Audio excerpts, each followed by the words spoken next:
اللہ اللہ اللہ اللہ۔ محترم علماء کرام، مفتیان نظام، حاضرین مجلس، السلام علیکم ورحمۃ اللہ وبرکاتہ۔ اللہ تبارک و تعالیٰ کا ہم تمام پر احسان ہے کہ اس نے ہمیں آج کی اس مبارک مجلس میں نورانی رات میں جمع ہونے کی توفیق عطا فرمائی۔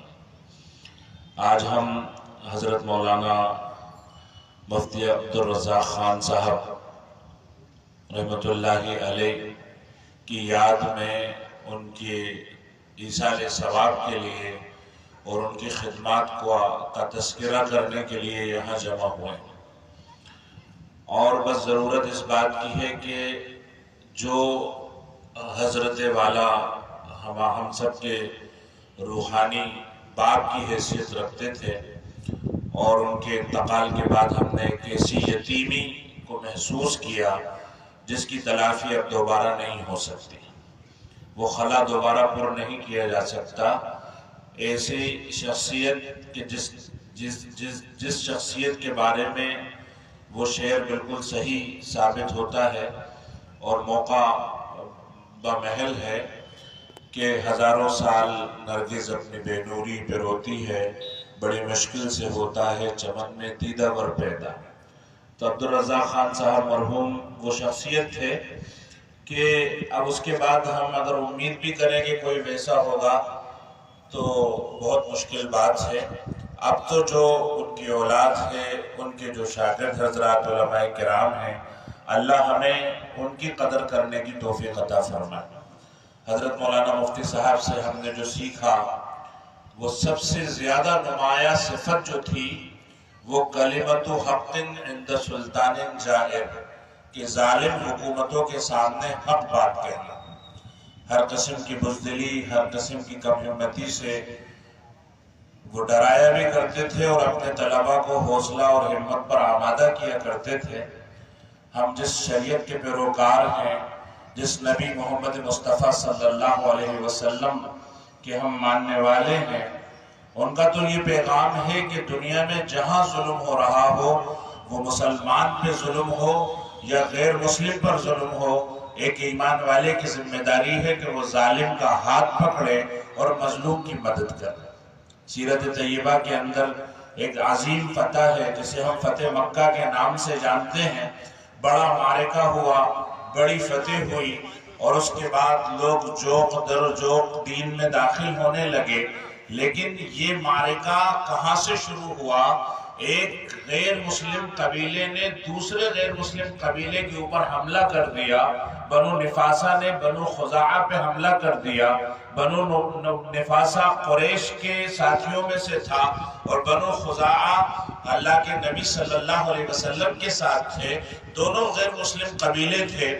آپ اس قبیلے کی مدد کے لیے نکلے اور یہ کہہ کر نکلے کہ کفار قریش نے معاہدہ توڑ دیا۔ اس کے نتیجے میں یہ فتح مکہ ہوئی کہ آپ غیر مسلم کی مدد کے لیے نکلے تھے کہ کہیں بھی کوئی مظلوم ہو، اس کا ظالم کا ہاتھ پکڑنے کی ذمہ داری مسلمان کی ہے۔ اسلام نے ایک ایسا بھی دور دیکھا ہے، آپ نے معتصم خلیفہ کا نام سنا ہوگا۔ اسلام کے خلفاء کے اندر جو خلیفہ گزرے ہیں بنو عباس کے، اس میں ایک عام خلیفہ تھا، اور اس کے خلافت کے زمانے پہ یہ داغ تھا کہ اس نے حضرت احمد ابن حنبل رحمت اللہ علیہ کو سزائیں دلوائی تھی، دربار کے اندر کوڑے پڑوائے تھے۔ تو کوئی بہت اعلیٰ اور عرفہ خلیفہ نہیں تھا، عام خلفاء میں سے ایک خلیفہ تھا جس کی خلافت کا زمانہ چند جرموں سے داغدار بھی تھا، اس کے چند کارنامے بھی تھے۔ خلیفہ معتصم کے دربار میں ایک شخص نے آ کر یہ کہا کہ روم کے شہر عموریہ کے اندر ایک مسلمان عورت، اسے پولیس والے کھینچ کے لے جا رہے ہیں، اور وہ چلا رہی ہے واہ معتصمہ، واہ معتصمہ، آوازیں لگا رہی ہے۔ تو